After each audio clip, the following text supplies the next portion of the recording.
let's talk about the basic framework of your content strategy. When you enter the Content Catalyst membership, you'll see that everything is broken down into these 3 content pillars. And not to be confused with content topics, this is not saying that like you can only talk about XYZ topic. This is the framework that you're using to create engaging and authentic social media content that's going to resonate with your audience. So those 3 pillars are engage, educate, and convert. And while they are siloed and in this capacity, I'm telling you certain things about them, each caption that you write is holistically weaving the 3 of these together, which I'll get into after this. But if you are thinking of what types of content to create, there are 3 main sectors here, and that is engaging content, educational content, and conversion-based content. So let's dive into a little more about these as individuals, and then I will talk about it in the holistic approach. So as a standalone, engaging content, this is when I'm talking about storytelling. This is when you're inviting people into your world. This is when you're trying to make those connections. A great way to do that is through storytelling, because when you tell stories and you weave narratives into your content, you're creating this emotional connection with your followers. And that emotional connection is what helps to make your messages more memorable and persuasive. People buy from people, right? In order to buy from somebody, you want to trust them. And the way to trust somebody is to form an emotional connection. That is what differentiates you versus Joe Schmo down the street that's a sleazy salesman, is that somebody is like, I feel like I can trust you. There's some sort of connection here that is making this purchase not seem like a purchase, but like a good investment. So that's one way to look at it. Another way to look at it is that stories are always more memorable than statistics. If you think back to high school or grade school, when you are thinking about like math class, you have those acronyms like PEMDAS, but people remember it more as like, please meet my dear Aunt Sally, or things like that. Or you remember stories and little anecdotes more than you remember these specific formulas. Like, I know there's PEMDAS, but like, what does that stand for? Like parentheses, and then I'm lost.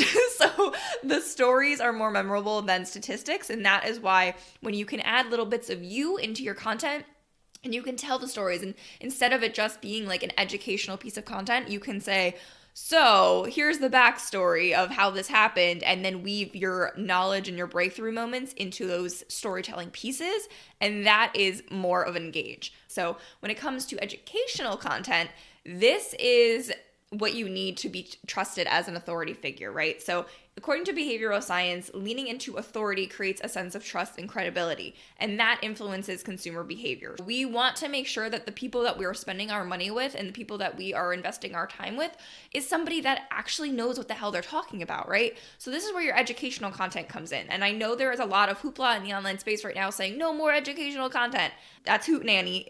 You need to share your expertise. You need to extend your knowledge, and you need to actually show some authority in your space, because otherwise, who's going to trust you? Because here's the thing, anyone can come on the internet right now and say anything, and if they have a lot of followers, people will trust that advice blindly. You should never do that. One, don't come on the internet and trust anything you read. But if you are going to start trusting somebody, like, make sure they have the knowledge to back it up, and then like fact check that knowledge, right? But to establish your expertise, you need to show that you know what you're doing. And then conversion content, in this capacity, conversion is when I'm talking about like making those hard sale posts, but it doesn't always have to be that. It can also just be talking about your products outright, or talking about your services outright, or talking about the process you use with your clients. Like, this is the more sales oriented content. And in this regard, we can think of it as like a solo post solely about that. But holistically, the way that these 3 pillars work together, let me go back to this slide, is because any piece of content you create, you are going to have an aspect of all 3 of these interwoven in. So when you start your captions, every caption starts with a hook, and then there's a lead-in section, and then there's a value section, right? That is all before you get to the CTA. So in your hook and your lead-in, that's when you're starting to engage your audience. You're trying to grab and capture their attention. You're trying to make it more enticing for them to want to read and go further. The value section of your caption, that is your education, that is your value, that is your authority building, that is your storytelling, which I know I said was engage earlier, but it integrates into both educational and engage if you're doing it right.